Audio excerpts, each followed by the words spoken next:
મહત્વના સમાચાર ગાંધીનગરથી સામે આવી રહ્યા છે। રાજ્યમાં ટેટાટ પાસ ઉમેદવારો સતત પોતાની માંગ સાથે ગાંધીનગરમાં આંદોલન કરી રહ્યા છે। શિક્ષક દિન નિમિત્તે હજારો ઉમેદવારોએ આંદોલન કર્યું, છતાં એની અસર જોવા ન મળી હોય તેવું લાગી રહ્યું છે। આમ તો 1 વર્ષ કરતાં વધુ સમયથી ટેટાટ પાસ ઉમેદવારો પોતાની માંગને લઈ ગાંધીનગરમાં હલ્લાબોલ કરી રહ્યા છે। ત્યારે શિક્ષણ વિભાગ દ્વારા પત્ર જાહેર કરવામાં આવ્યું કે ગ્રાન્ટર શાળામાં ભરતીની જાહેરાત થઈ છે, તો ટેટાટ પાસ ઉમેદવારો પૂછી રહ્યા છે કે સરકારી શાળાઓમાં ક્યારે ભરતી કરવામાં આવશે। આગામી દિવસોમાં ફરી ગાંધીનગરમાં આંદોલન થશે કે શું કહ્યું ટેટાટ પાસ ઉમેદવારોએ, સાંભળીએ। નમસ્કાર જૈન મિત્રો, હું તેજસ મજીઠિયા, ટેટાટ પાસ ઉમેદવાર। બધા મિત્રોને એ જણાવવાનું કે ગત રોજ આપણે શિક્ષક દિન નિમિત્તે ગાંધીનગરના ચોકમાં હજારોની સંખ્યામાં આપણે ભેગા થયેલા, વિરોધ પ્રદર્શન કરેલો।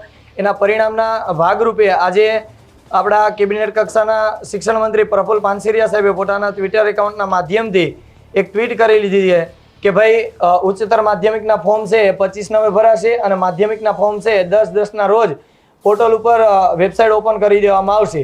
આ એક જાહેરાત કરી છે। તો મારે તમને એ જણાવવું છે કે જો ભાઈ ગ્રાન્ટેડ શાળાઓની એ જાહેરાત કરી શકતા હોય તો સરકારી શાળાની જાહેરાત કેમ તમે નથી કરતા? અને ગત રોજના અમે શિક્ષણ મંત્રીને 5 ઉમેદવારો મળવા ગયેલા ત્યારે શિક્ષણ મંત્રી એવું કીધું હતું કે ભાઈ સરકારી શાળાના પણ આરઆર બનેલા છે, તો ગ્રાન્ટેડ શાળાઓની તમે જાહેરાત કરો છો કે ફોર્મ ભરીશું, તો સરકારી શાળાની તમે જાહેરાત શા માટે નથી કરતા?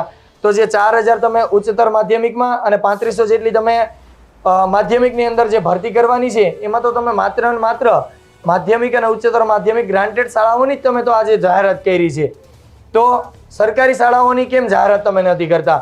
તો મીડિયાના મારફતે શિક્ષણ મંત્રી હોય કે મુખ્યમંત્રી હોય કે શિક્ષણ વિભાગ સાથે સંકળાયેલા કોઈ પણ અધિકારી હોય, અમારી એક જ અરજ છે કે ભાઈ તમે ગ્રાન્ટેડની જેવી રીતે પ્રોસેસ કરો તો સાથે સાથે સરકારી શાળાઓનું પણ તમે અમને જણાવો કે ભાઈ એનું ફોર્મ ક્યારે ભરવામાં આવશે। બસ એટલી જ આશા રાખીએ છીએ કે સરકારીના પણ જે તમે જાહેરાત કરવી જોઈએ કરી આપો। 2-3 દિવસની અમે રાહ જોઈએ છે, સરકારીની પણ જાહેરાત તમે કરી દેશો। અને જે તમે 25/9 અને 10/10ની તમે વાત કરી છે માધ્યમિક અને ઉચ્ચતર માધ્યમિકની, જો 25/9ના રોજ ઉચ્ચતર માધ્યમિકના ફોર્મ નહીં ભરાય તો 26/9ના રોજ ફરીથી અમે ગાંધીનગરના ચોકમાં હજારોની સંખ્યામાં એકઠા થશું। તો વિદ્યાર્થી મિત્રો, તમારે પણ એટલો એક મુદ્દો નોટિસ કરવા જેવો છે કે ભાઈ આ લોકો ગ્રાન્ટેડનું તમને જાહેરાત આપે છે તો સરકારીની જાહેરાત શા માટે નથી આપતા? તો તમે પણ રજૂઆત કરો જેથી કરીને આપણો મુદ્દો છે એનો નિરાકરણ આવે।